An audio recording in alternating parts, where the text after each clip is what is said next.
Hello, dear viewers. I'll be giving this lecture. I'm Shishonin Alexander Yuryevich, Chief Physician of the Clinic Health of the 21st Century. And today, we'll talk about a disease that used to be considered incurable, namely atherosclerosis. Atherosclerosis is a disease that is widespread among the older population groups, that is, past the age of 40 or older. There are cases of the early onset. We won't talk about them today. Atherosclerosis is a silent killer, as they say.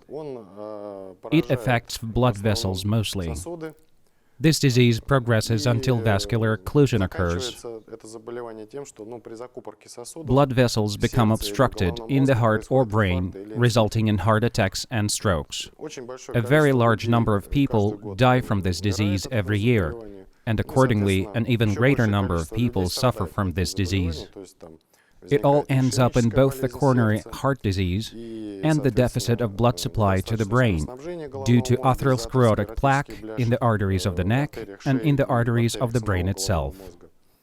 That is, this is a metabolic disturbance, the type when cholesterol isn't metabolized properly. It's not used as intended by the nature. Instead, cholesterol accumulates and is deposited in the blood vessel walls. I have to say here that the first stage, rather not the first stage, but one of the predisposing factors of the atherosclerosis disease is hypertension, the hypertension disease. We have covered that in detail in our previous film. Successful treatment of atherosclerosis requires, if you already have hypertension, to first and foremost deal with the hypertension. It makes sense to treat atherosclerosis later on. If you don't have hypertension, atherosclerosis can be treated in other ways. I will cover treatment approaches at length. I will explain and show you everything. To understand what atherosclerosis is, first, we need to understand the nature of cholesterol itself. It's the primary constituent in atherosclerosis. We prepared a number of slides to illustrate this condition, to provide a simplified explanation of this disease as far as that is possible, so that you could understand it well. I'll go briefly over the evolution of the treatment methods for this disease. It all started when people realized that this disease should be treated, at their level of understanding rather primitive at the time, as to how the disease develops and so on. At the time, the consensus was that cholesterol accumulates in the vessels because people consume it with food. In the middle of the last century, that type of thinking gave shape to a movement against food containing cholesterol. As a rule, they included fatty foods into this group too, even though we're all used to hearing that cholesterol is fat. Cholesterol is by no means fat. We'll come back to that in detail later. It's true. This substance is very often found in the food that also contains fats, and people started associating cholesterol with fat, so they think cholesterol is fat, yes. So a lot of people switched to fat-free diets, that is, they stopped eating fatty foods that contain a lot of cholesterol. They were trying to prevent cholesterol from entering the bloodstream. That was the end of the last century. But that did not lead to good clinical outcomes either. What it all boils down to is that people cut the fat out. A lot of them are still on fat-free diets, even today, to no effect. Later, it was discovered that in fact, cholesterol isn't only consumed with food, it's also produced directly in the organism. That is, 80% of our cholesterol daily requirement is synthesized endogenously, that is, inside the body, and only 20% comes from food. So, contemporary opinion leaders among scientific schools are shifting away from fat-free diets, because they are, well, quite useless. It's obvious. What matters more, the 20% or the 80%? Now the trend is to inhibit the synthesis of cholesterol, mainly in the liver, and in other organs as well. The bulk of cholesterol is synthesized in the liver, but not exclusively there. Special metabolic drugs called statins inhibit the synthesis of cholesterol. They stop the process in the liver. And so they started to use statins for these purposes. Unfortunately, statins didn't turn out to be as miraculously effective as we thought they would be. People who take statins to this day, who have been taking them for years, still cannot get rid of plaque deposits. Their only positive effect, and even that's not always the case with statins, is that you can slow down the growth rate of plaque a little bit. But to reverse the process, to make plaque go away, is not possible with the help of statins. So, atherosclerosis cannot be cured or stopped as of today. And yet, if a person suffers from this disease, he or she ends up in a situation when one of the plaque deposits, and by then the deposits have already spread throughout the body, begins to block the vessel to the heart, so people get operated on heart surgery, bypass surgery, stenting. So they try to remove plaque surgically, in one way or another. It could be plaque in the cervical region in carotid arteries, and then the flow of blood into the brain is disrupted. That's also a frequent operation site. The science keeps pushing, of course. The results are not impressive. We still have to operate. We do extend patients' lives this way. But as you already understand from what I said before, atherosclerosis as such is a metabolic disease, something that cannot be cured by surgery. Surgical intervention allows a person to live longer, but it's not a good solution to stop the disease. Something we often see in our clinical practice. We get patients who have been operated before on their neck vessels, for example. Their plaque buildup was removed from their carotid arteries. And a year and a half later, if not sooner, plaque starts forming again in the same spot or near it. The operation injures the patient by default, and the invasive intervention location is by itself a precursor for further plaque buildup in the vessel walls. And we always see plaque recurrence. It doesn't happen that once we've removed it, it never reappears. It always builds up again.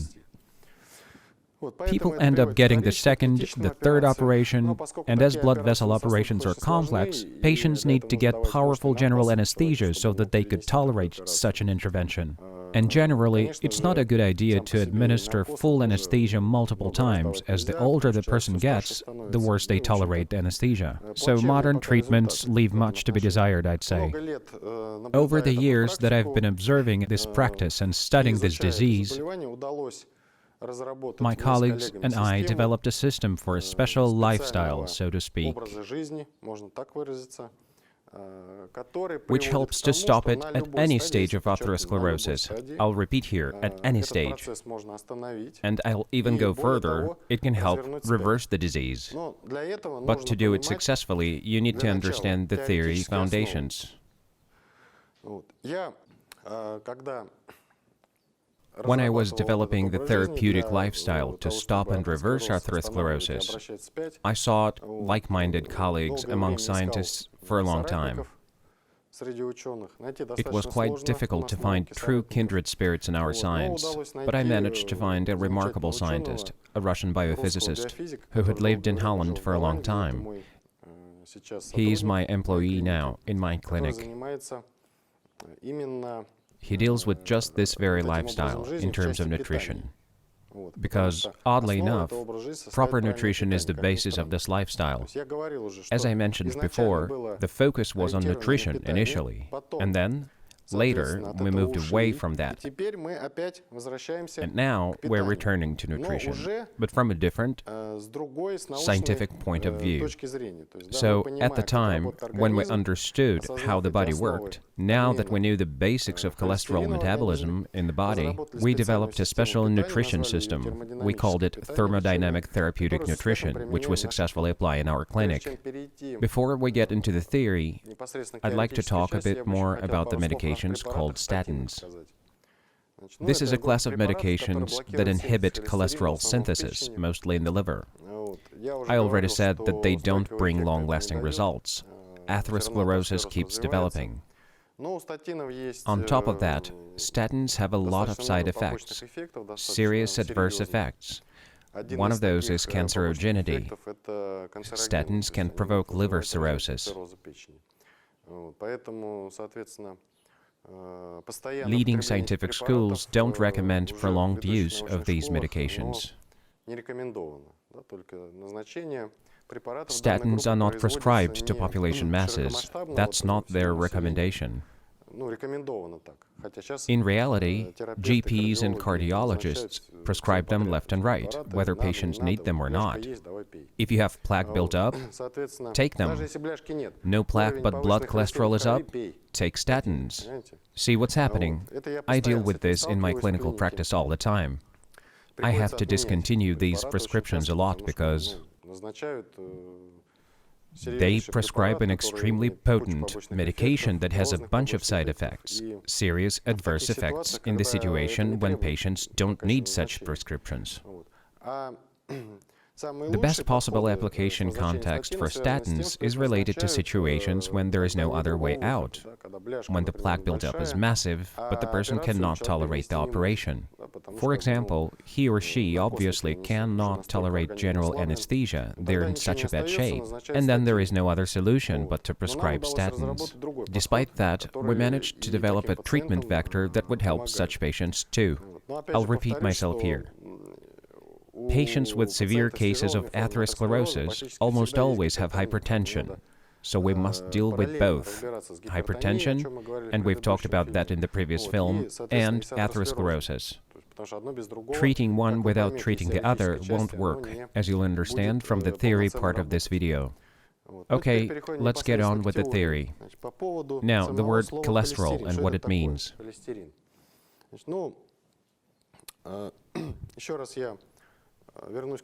I need to say here again that both patients and doctors associate the word cholesterol with fat. I've already mentioned why they think this way. Most of the food that contains cholesterol often has a lot of fat in it. That's why there is this implant in their minds. As soon as you mention cholesterol, their immediate reaction is, this is fat, it's fat, I don't eat fatty foods. You know by now that fat-free diets are not effective. To grasp the essence of the word cholesterol, all we truly need is to get the correct translation. Chole is bile in Greek. Steros doesn't stand for fat. Many of us think that that's the translation. Fat is steatos in Greek. Sounds very similar, right? Steros translates as crystalline, made of crystals.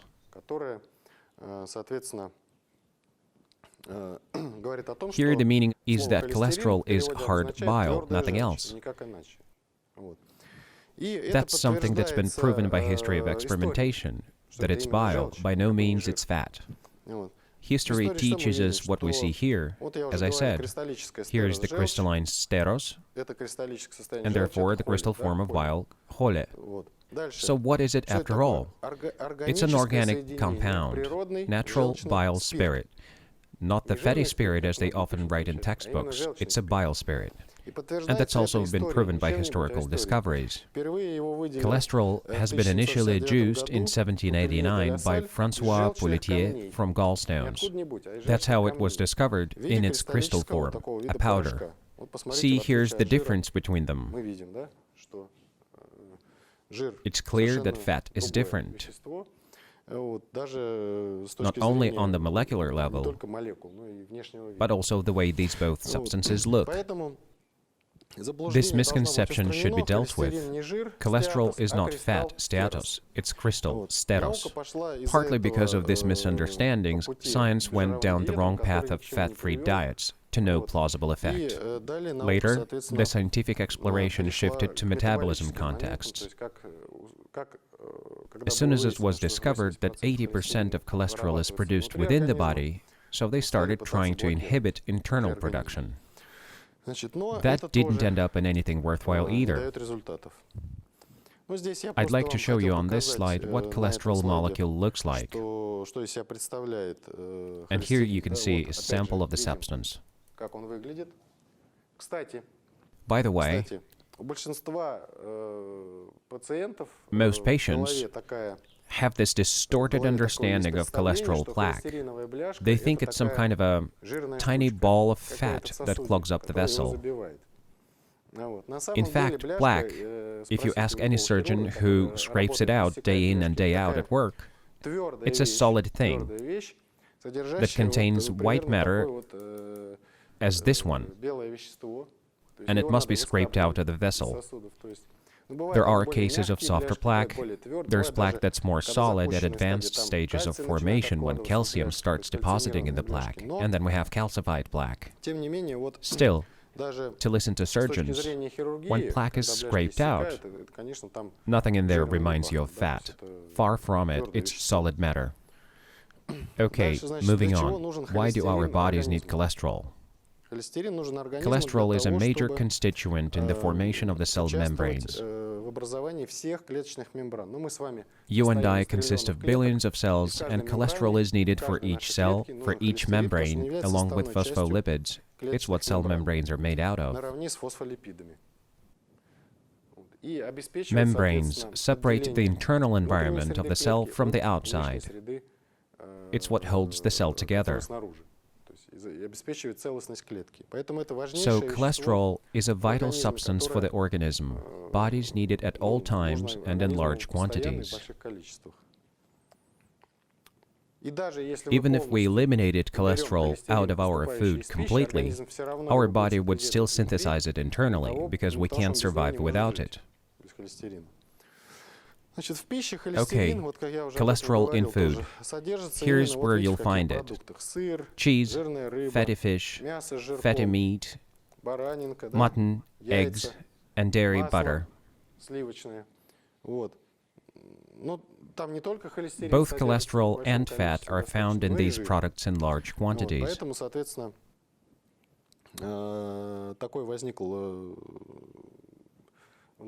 That's one of the reasons scientists kept thinking, and some of them still think so, that one shouldn't eat fat.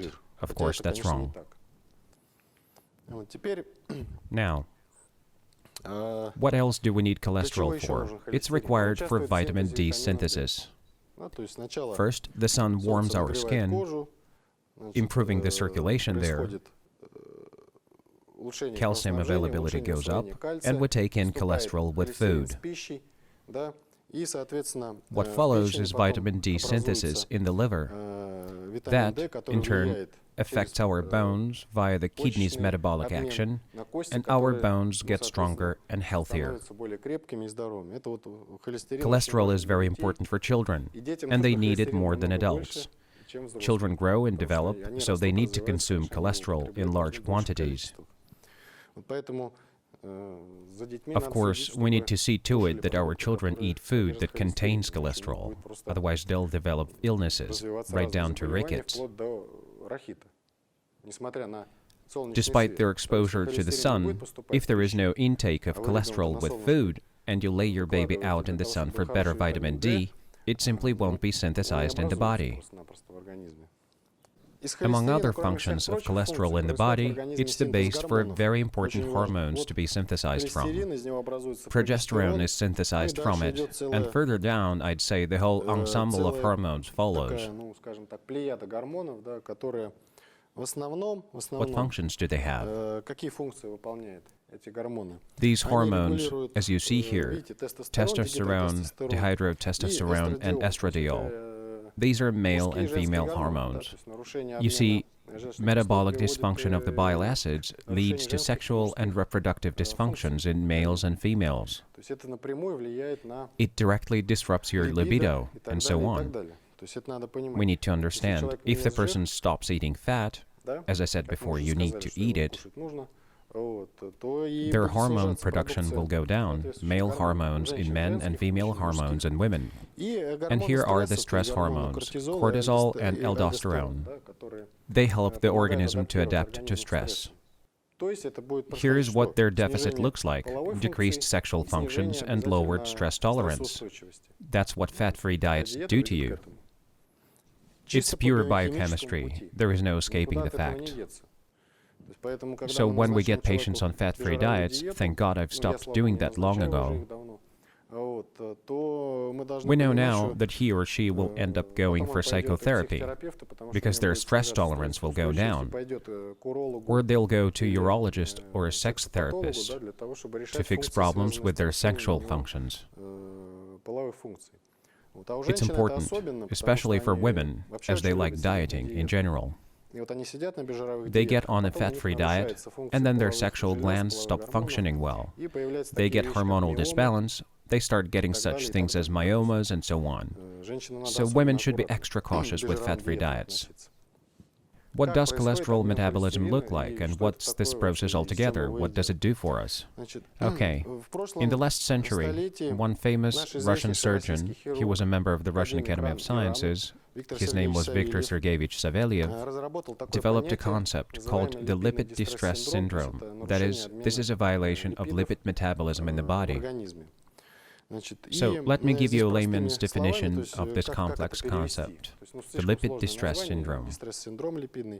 We'll translate that as a compromised liver function, a scientifically proven fact. Dysfunction of the metabolism of lipids, and that means fats. The synthesis of bile and its secretion from the liver, this is a very important point, we'll talk about that. And the circulation of bile acids, the natural mechanism of cholesterol homeostasis. Homeostasis here is metabolism. So, our outstanding academician Savelyev discovered this concept and introduced it not as a separate disease. Instead, he aggregated a whole group of pathologies into one disease. This is both atherosclerosis and gallstone disease. And from history, we know that cholesterol was identified in gallstones for the first time. Chronic pancreatitis is also included here, because the pancreas suffers in a certain way when it's dysfunctional. It's located next to the liver, and pancreatic juice and bile from the liver exit into the intestine through a single fatter's papilla, that is, through the duodenum. And if the bile is of poor quality, then reflux occurs and the pancreas is affected. And the so-called fatty hepatosis, which was called so because there are changes in the liver when bile acid metabolism is impaired. Fat starts depositing in the liver cells. Also, in this condition, bile stagnates in the ducts of the liver, which is visible during the ultrasonic scan. The sonographer would see that the liver is becoming kind of fat. It's worth saying here that it's not just fat that is involved in changing the density of liver tissue, but also the retention of bile in the bile ducts. So where is all this going? This is a scientific point. Could be a bit of a challenge, but we need to understand what clearly follows from this slide. Atherosclerosis is not an independent, standalone disease. It is a disease that belongs to the group of other diseases that are essentially one condition: liver dysfunction. The highlight here is that the liver is dysfunctioning. So now we have come the full circle to statins again.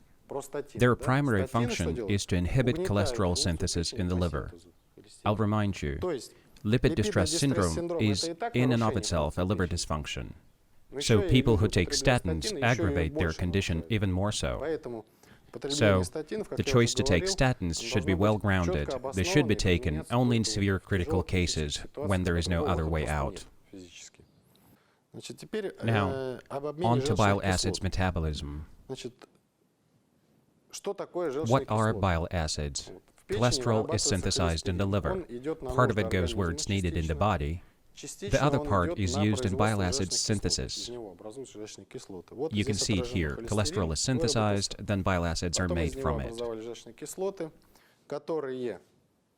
Those are primary bile acids, because the synthesis took place in the liver.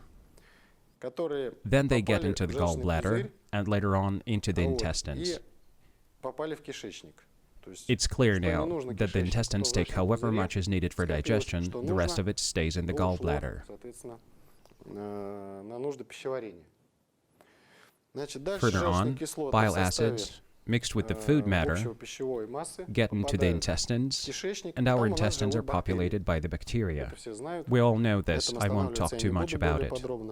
Bacteria snap into action.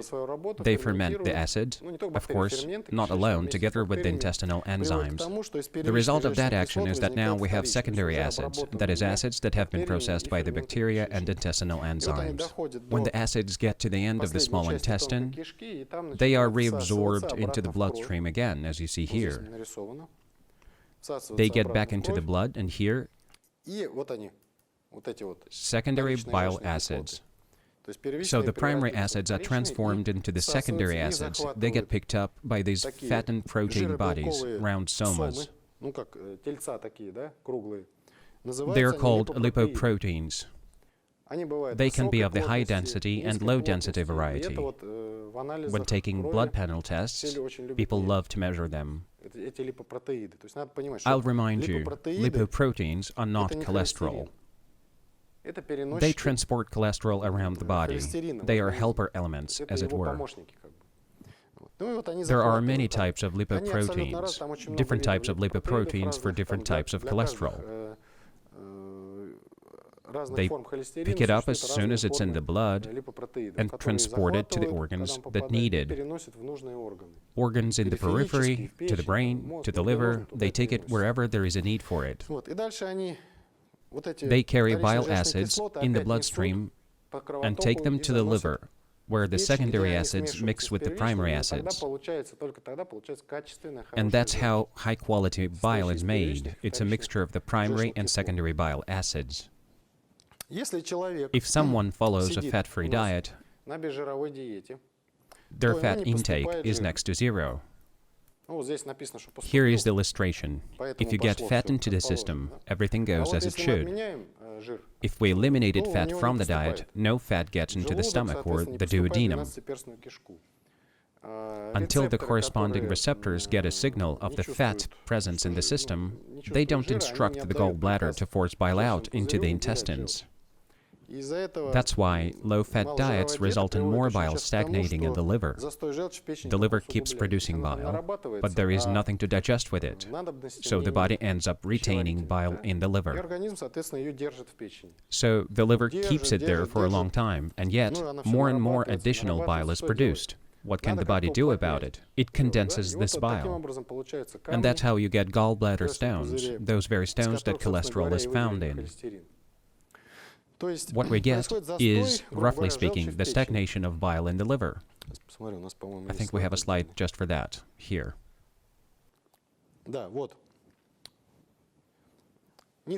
Low-fat diets eliminate the food types that contain fats, and that leads to bile not entering the intestines.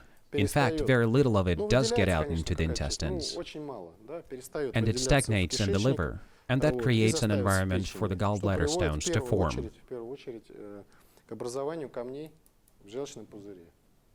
Gallbladder stones are, in fact, compressed bile. I also wanted to share with you that many patients who we instructed to change their lifestyle if they have atherosclerosis, and I'd like you to associate these two together. Gallbladder stones and atherosclerotic plaque are almost identical as to their chemical makeup.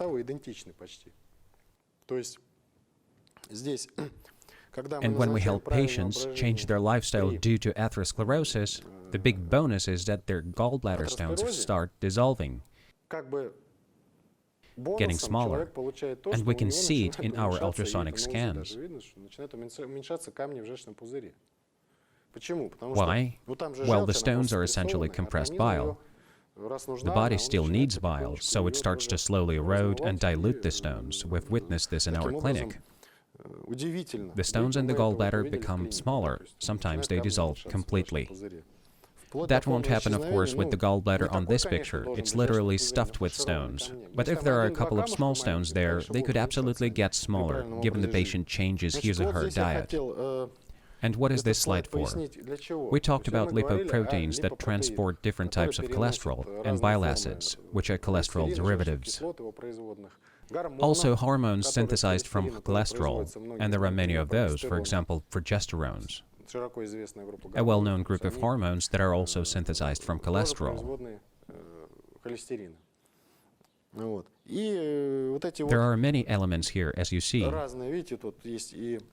are triglycerides, phospholipids, apolipoproteins.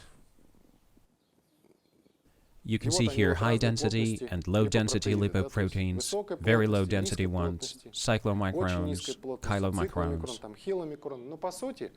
With lipoproteins, I noticed people get their lab results and see their lipoproteins numbers, low and high-density ones, and they think that's all there is to them. Here, see, there are so many more types. There is not enough screen real estate to show you the full list of them. They are all of different density, very low to very high. Each has a role to play. I said it so that you would not rush to conclusions when you get your lab results done.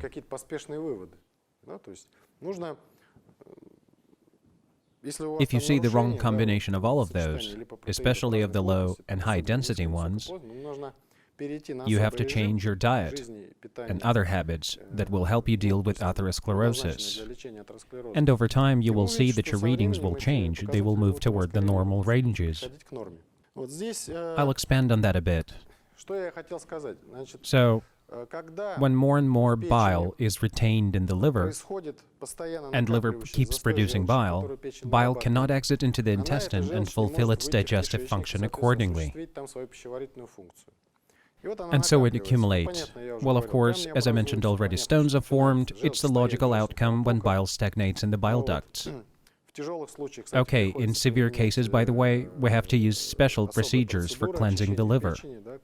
That happens when we understand that simply changing your lifestyle won't help you deal with this on your own. It's progressed too far, and here we need a classical medicine intervention. So there. But that's a specific case.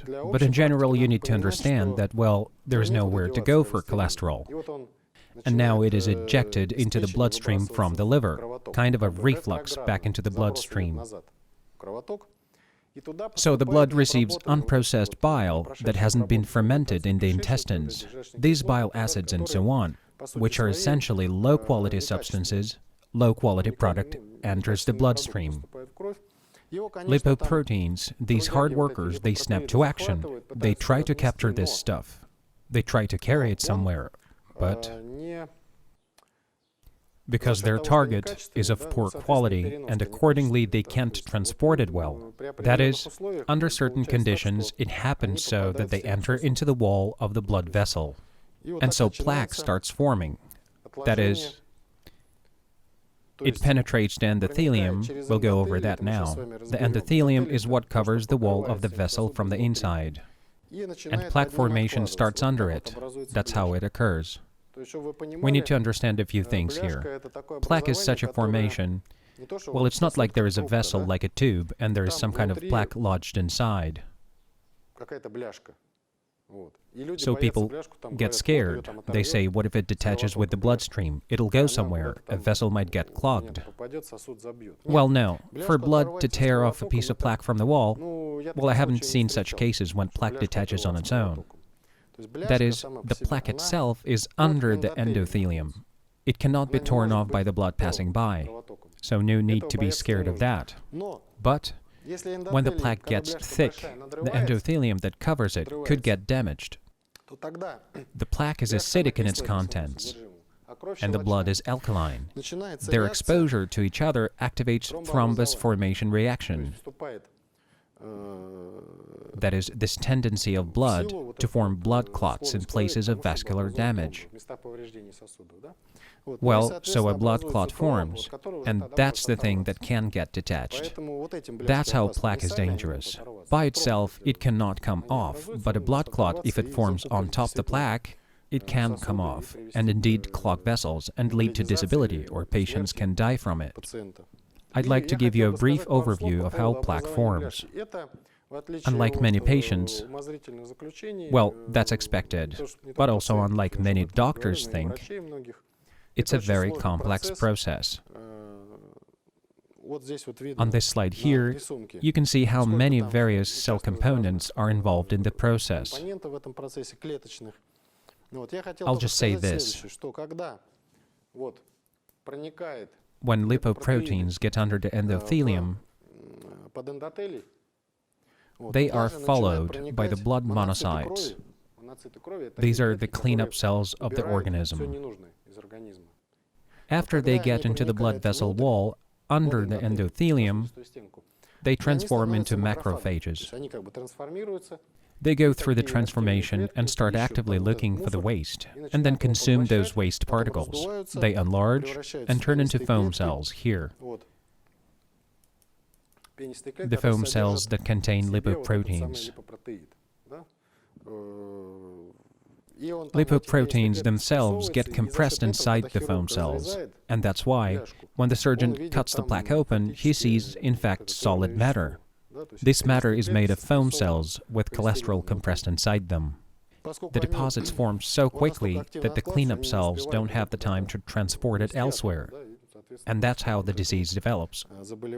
Plaque is formed. Here are the stages of atherosclerotic plaque formation. It starts slowly, then progresses, oxidation occurs, and so on. It's all been described in the scientific literature. There is no need to dwell on that now. The short version is that, under certain conditions, plaque starts to form, and if no effort is made to revert to normal metabolism, this disease will progress.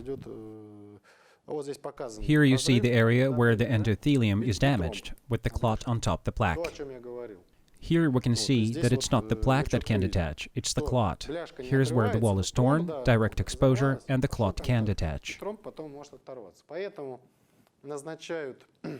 And that's the reason why patients with atherosclerotic plaque get prescribed long-term courses of anticoagulants. They range from less potent variants, for example, your regular cardioaspirin. On the other hand of the spectrum, there are very strong medications, like Xarelto, that severely inhibit blood clotting ability. Those medications help to manage risks, but only partially. Why? Let's imagine that you have plaque, but you're not taking any anticoagulants. In this case, if the endothelium is damaged, it'll take the clot 1, let's say 2 hours to form. Well, if you do take anticoagulants, it'll form in 5 or 6 hours. You won't feel it. True, it might progress slower and so on, and if it does detach, we could still save that person. But by itself, anticoagulants are not that good at managing these risks. Don't bet on these pills. Yes, they do thin out your blood, but that won't stop the clot from forming. Our blood will coagulate if there are conditions for it, even if we try hard to stop it from doing that. We cannot stop blood from coagulating. There are people with this condition, it's called hemophilia, a well-known condition when blood won't coagulate, however small a cut is, and people lose so much blood that they die from it.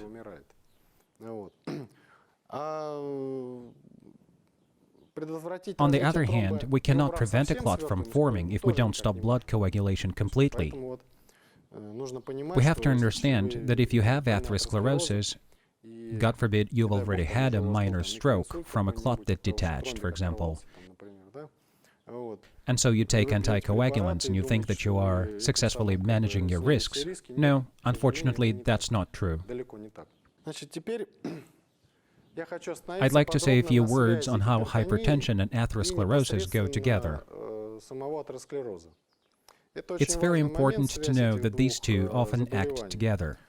In the pathogenesis, it's the hypertension that always comes first, I mean as a pathogenic factor in plaque formation. There has been extensive scientific research on this connection. Today we know that hypertension disease is one of the primary risk factors for atherosclerosis development. But we shouldn't forget that hypertension leads to atherosclerosis only if the patient has, at the same time, the dysfunction of the bile acid metabolism. That is if, along with atherosclerosis, that patient already has the Savelyev syndrome, the lipid distress syndrome, which stands for a group of diseases in and of itself. Then, plaque will form if the patient has hypertension. If there is no lipid distress syndrome, which is the dysfunction of the bile acids and cholesterol metabolism, then plaque won't form. Even if it does, there won't be much of it. Here's how that happens. Absolutely all sources I know say that cholesterol-carrying lipoproteins enter the vessel wall under the endothelium.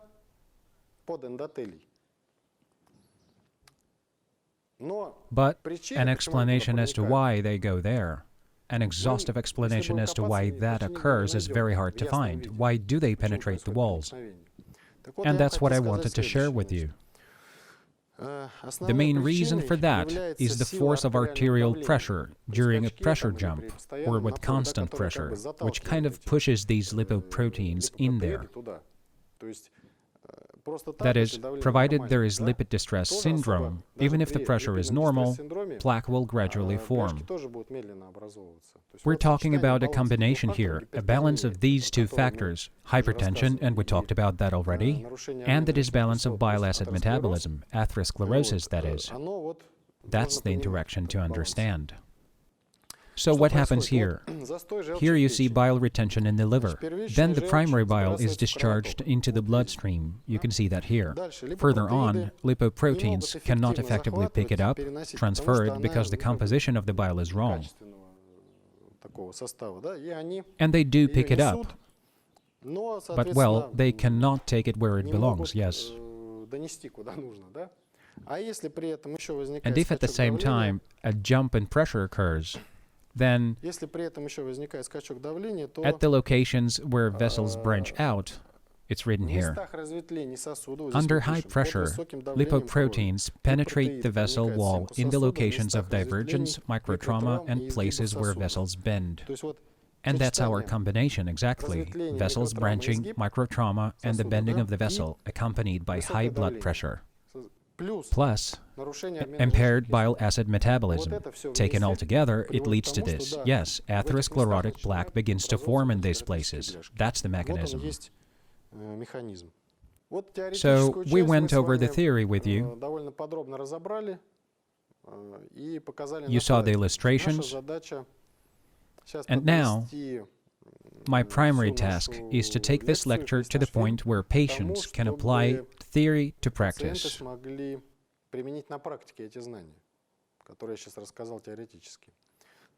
To apply the new knowledge, you need, before anything else, to watch our previous videos about the hypertension disease. Because if you don't deal with hypertension, in most cases you cannot effectively treat atherosclerosis. Second, you need to understand that physical activity must be an inseparable part of your lifestyle, if only to ensure that these very lipoproteins in our blood go faster, better, so that they could deliver cholesterol to the destination organs, tissues, and cell membranes more efficiently and faster. That is, physical exercises and physical activity are simply the most vital healing factor in the lifestyle, and we recommend adopting them in order to fight atherosclerosis. So, regarding physical exercises, I will speak in more detail here. We must realize that physical activity should be an inseparable, constant factor in the fight against atherosclerosis. What that doesn't mean is that you exercise for a week and atherosclerosis is done and over with. Of course not. This disease develops over the years. It has to do with metabolism. This disease is a metabolic disorder, in this case a metabolic disorder of cholesterol and its derivatives, the bile acids. This disease, which has been developing for so long, cannot be cured by any short-term physical exercises. And moreover, physical exercise alone cannot cure it. But physical activity, per se, because of improved pickup and transport and so on and so forth, plays a very big role, one might say one of the key roles. My recommendations are quite simple. In order to effectively exercise your muscles, you need to put major muscle groups under load. Major muscle groups of the human body are in the lower limbs. These are thigh muscles, both the front muscles and hamstrings, quadriceps and biceps of the thigh, glutes, calves. There are exercises that you could do when you have atherosclerosis, and you must do them daily, no skipping days. You could skip one day, a Sunday perhaps, and I wouldn't advise doing that. You can do 100 to 200 sit-ups a day, something, as our patients say, to keep your blood going. If you have joint issues and you cannot do sit-ups, well, then you need to think of alternatives. For example, if you're extremely overweight and your joints are gone, or you simply can't physically do sit-ups, then the only thing left for me to recommend is to find the nearest fitness center. You could exercise those groups of muscles there. We'll show you these simple exercises that you could do in the gym.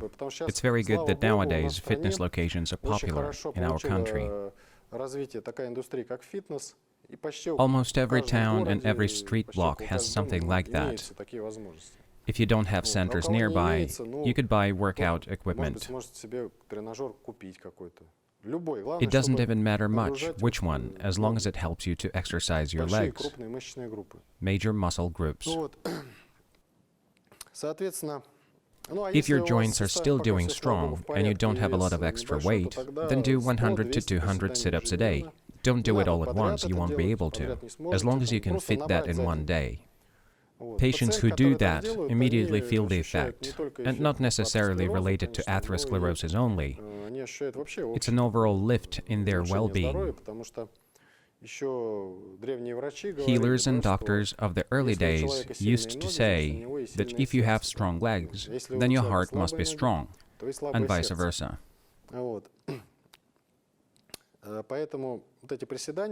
Don't think sit-ups are just for your legs. Think of them as a workout for your most important organ, for your heart muscle, which gets into a much better shape when you work out.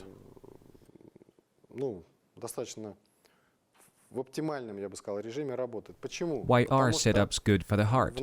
Because our legs have a system of veins that take the blood up, and there are valves in them.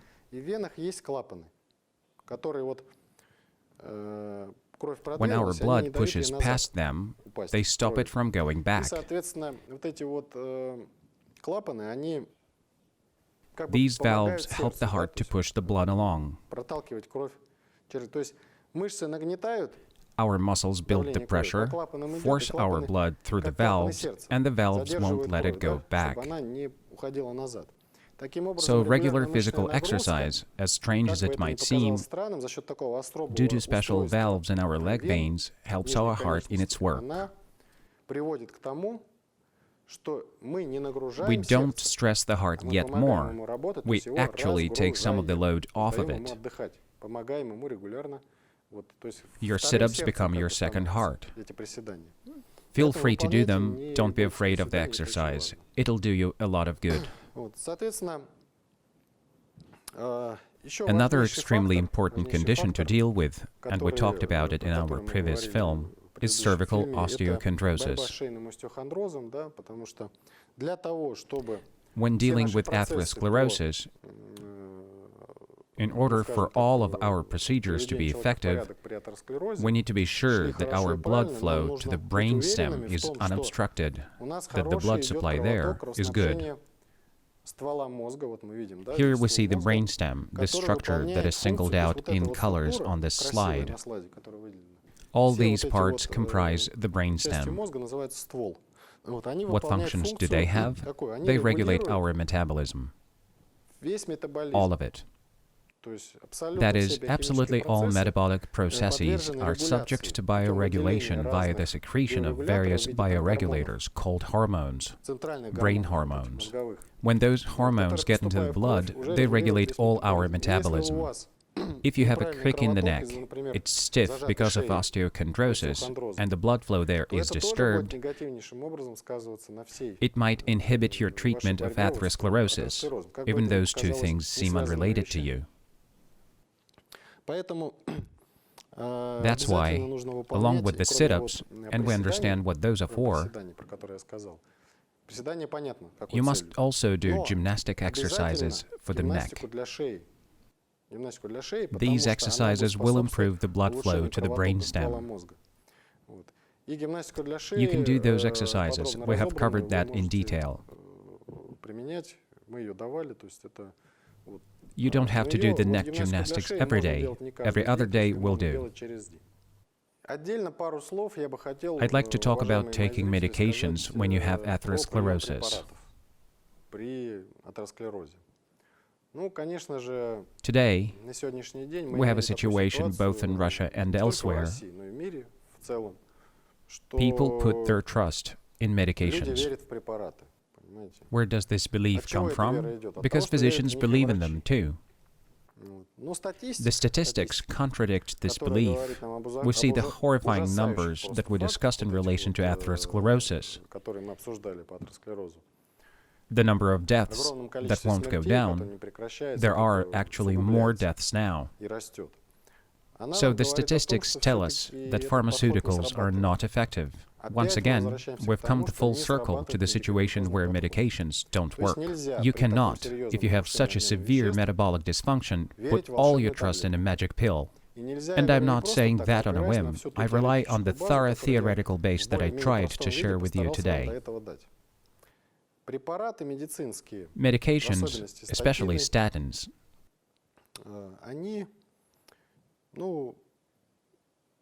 can slow down the process a bit. But that doesn't mean that the science finally conquered atherosclerosis with the help of pharmaceuticals. Science didn't eliminate atherosclerosis, and that's the reason why lots of us physicians have medical practices that treat thousands and thousands of patients. Unfortunately, that's the way it is. What it comes down to, when you start following the recommendations that we provided in our atherosclerosis treatment course, feel free to stop taking any medication that brings the level of your blood cholesterol down.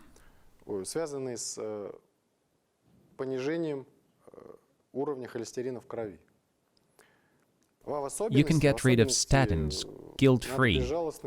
When you transition to the new lifestyle, it will give you a much more pronounced effect than taking statins, and there will be no toxicity to speak of.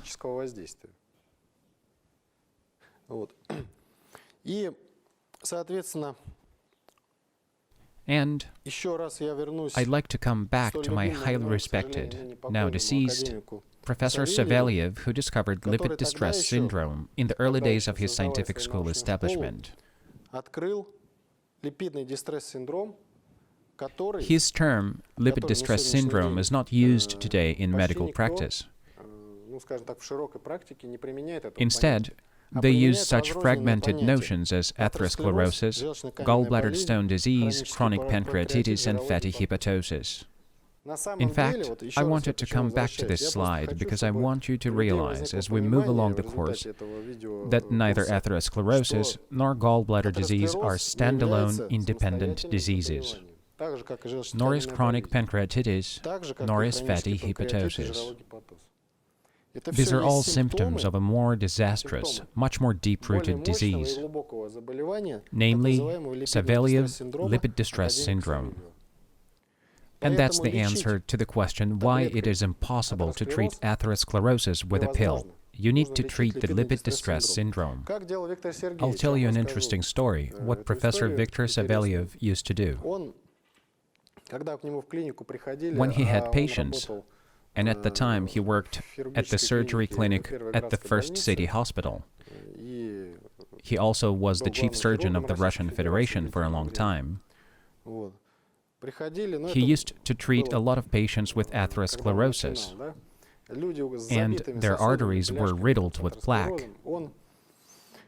Even as a young surgeon, when he understood the nature of bile acids circulation, in order to cleanse the liver from the stagnant bile, he used to cut out the last 2 meters of the small intestine to exclude this secondary absorption, so that there would be continuous shortage of bile. In this barbaric way, as he himself used to say, he managed to help patients avoid the gangrene so that they wouldn't die of it. Because he used to get patients who had their legs literally stuffed with plaque.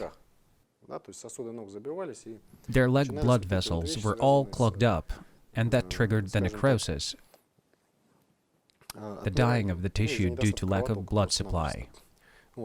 Performing this operation gave a chance to those patients to live a little longer. It was a truly mutilating operation, and he himself admitted that it was. But at least that person continued living, even though his digestion was seriously affected. But the plaque either stopped forming or even reduced in size.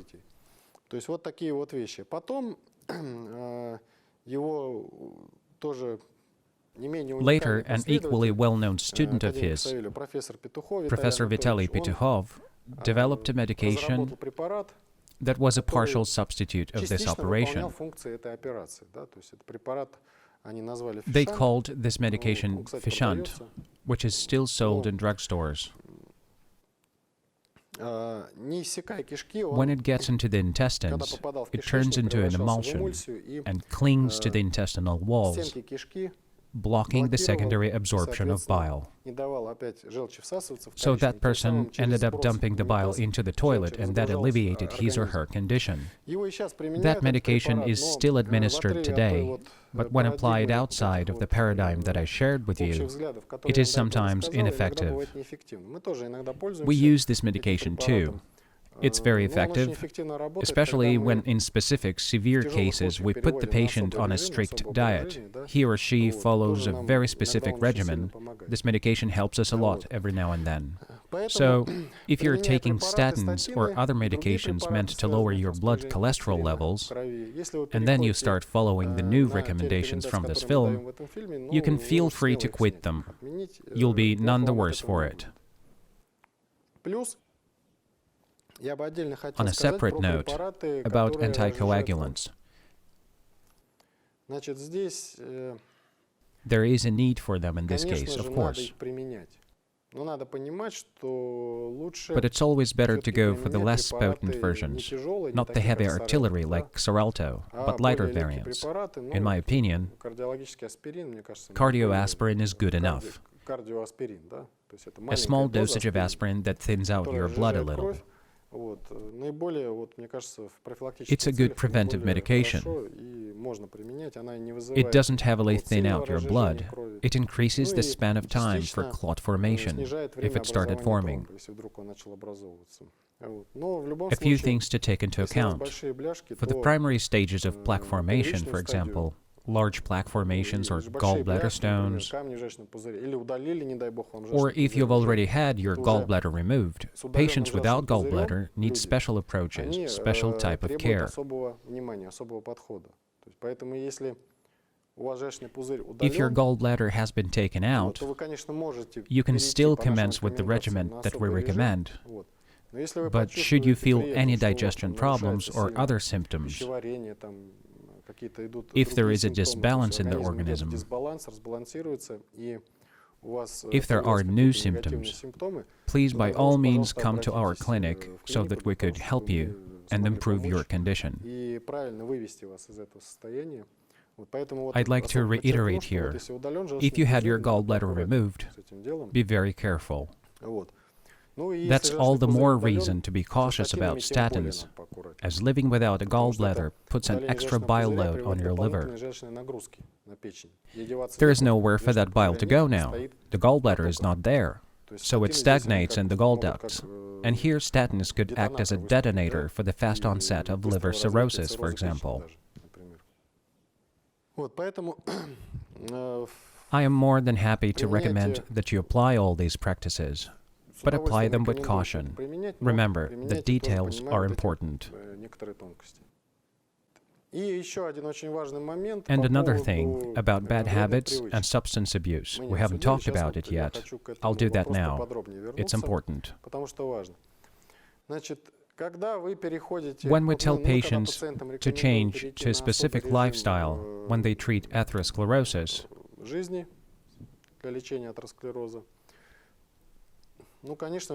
we need to understand that if you have substance abuse habits, like smoking or drinking alcohol, you must quit. I'm not saying that just because everyone else is saying that. Don't smoke or don't drink. It's a logical decision. Now that you heard the theory, we can talk about alcohol. We talked of how our liver suffers, what kind of stress it is under when it cannot retain any more bile and has to dump it into the blood. And we of course know what tremendous stress alcohol is for the liver. So what? You're going to follow our recommendations and still keep drinking? Well, I'm not saying you cannot have a 100-gram shot of cognac once a month. That's not a lot. But to drink every day, or every other day, even if it's wine, you cannot do that. If you want to get rid of atherosclerosis, stop drinking. It's best if you quit drinking altogether for as long as you're dealing with atherosclerosis. Once that's over, you can have a few drinks every once in a while. While you're sick, get busy treating your condition. Why drink? That's alcohol. Now, all of what I just said holds good for smoking too. Smokers usually have this myth in their heads. I smoke, but I don't drink, so my liver must be fine. See, people simply don't know how our bodies work. So they say, well, I don't drink, I smoke, but no alcohol. Well, you're the one to boast.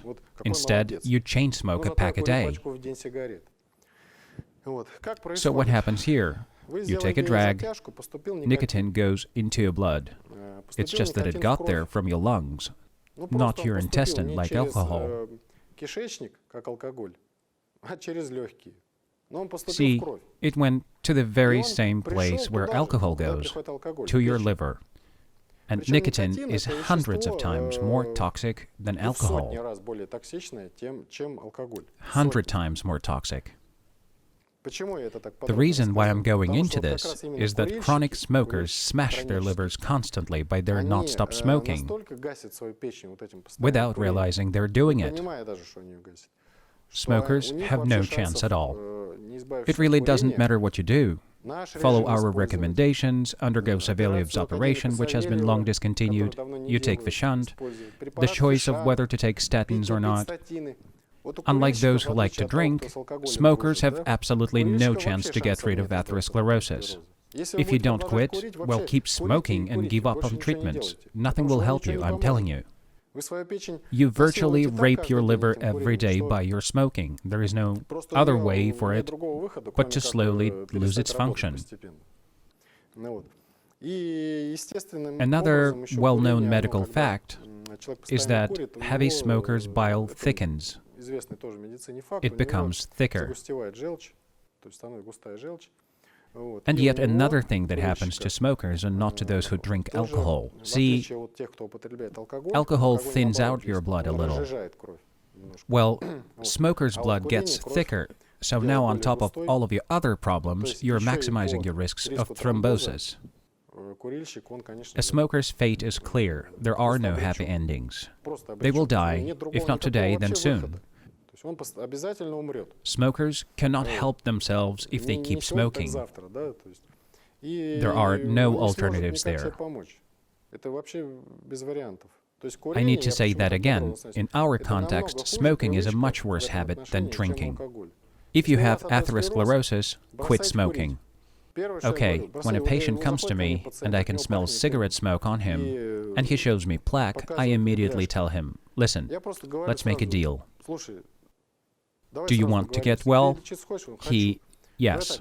I go, then let's not waste any time. I'm telling you right now, you must quit smoking 100%. If you don't, no need to see me again, because it'll be a waste of both of your time and money and mine. There will be no sense in coming to see me. And that means, my dear viewers, to stay healthy after you start following our recommendations, stop drinking and by all means, forget about smoking, as hard as that might be. Trust me, to live like you're living and not dying is much better. I'm a doctor, so I tell my patients, live without it for a while, clean up your blood vessels. You can smoke later, no one will take your cigarettes. But for now, no smoking, you're really sick, you're walking a thin line. Have a little patience, clean yourself up, a year, 2 or 3 years, maintain a good regimen. If you still want to smoke after that, go ahead and smoke, at least your body will be able to cope with it better. Of course I'm joking, you should quit, stop this nonsense. My dear viewers, we've come a long way from theory to practice. I recommended what to do to stay physically active. You understand now that we need to engage large muscle groups, and that means legs, along with the exercises that help provide good blood flow to the brain. The neck gymnastics.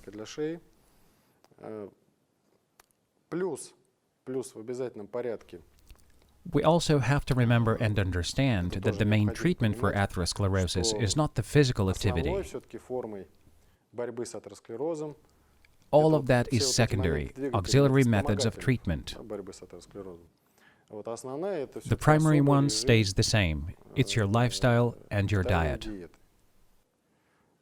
My colleague and I developed a special diet, and now he's going to present our recommendations to the patients who have atherosclerosis,